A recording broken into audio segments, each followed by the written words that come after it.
Luke Hoskovic asks, do probiotics need to be taken forever, or do the different strains of bacteria gain a foothold at some point? If I take probiotics for 6 months and stop, will the introduced colonies survive? Your question actually highlights one of the important drawbacks of taking supplemental probiotics. In order for probiotics that are introduced to actually remain in the colon, which is where the majority of our gut microbiome resides, there has to be space for these tiny microbes to stay.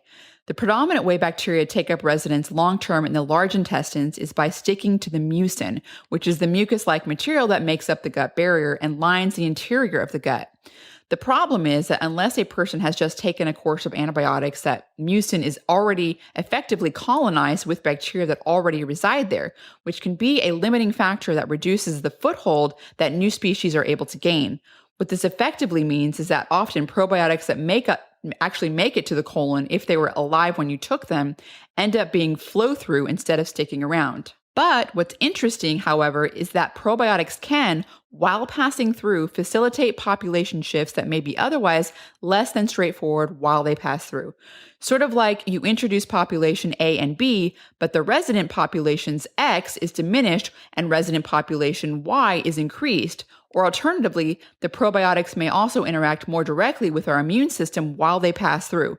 Basically, there's still a ton of research to be done on probiotics. It's clear that in some cases, they can be highly, highly effective for a variety of purposes, but sometimes the exact mechanism is a bit elusive and may not be strictly intuitive. This issue of already being colonized and existing biota taking up space does, however, come with certain obvious conclusions.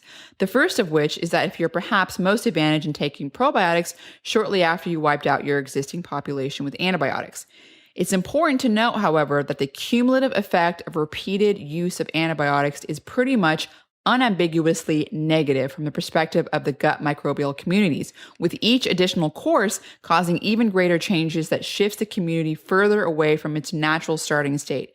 So it would not be prudent to seek out antibiotics strictly to try to liberate a little space in the gut. Interestingly, another time to take them may be while taking antibiotics too.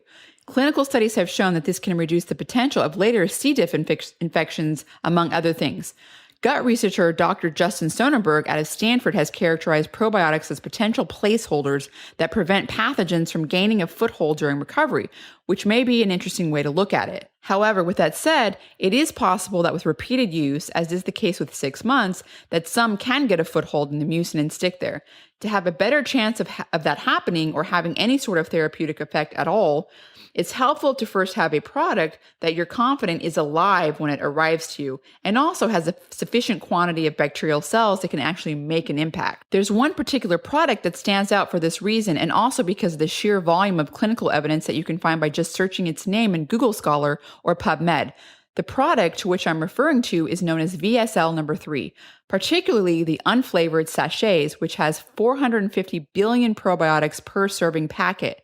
They also get shipped in an actual cooler with ice packs to ensure they're viable when they get to you. By way of comparison, you might be lucky to find a probiotic with 100 billion, but most contain more like 10 billion or sometimes even less, and the viability of those bacterial cells by the time it makes it off the shelf or out of the warehouse into your refrigerator may or may not be effectively zero. There are also dozens of publications showing the effectiveness of BSL number 3 both in humans and animals, looking at its effect on a wide variety of conditions, ranging from the more obvious like antibiotic-induced diarrhea, but also its effect on insulin signaling, atherosclerosis, food allergy, colitis, liver dysfunction, lipid profiles, blood pressure, and more. But to speak to Luke's question about whether species in probiotics are able to gain a foothold, I have, anecdotally, measured in both mine and my husband's microbiome species using a consumer service both before and after taking BSL number 3 for several months, and did find that the BSL number 3 caused new species of commensal bacteria to crop up that were not quantifiable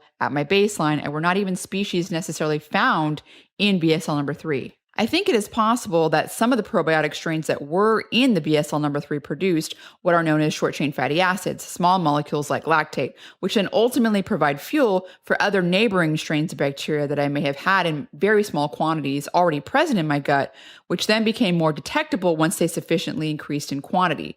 So this sort of feeds into that earlier discussion about how probiotics can have positive effects.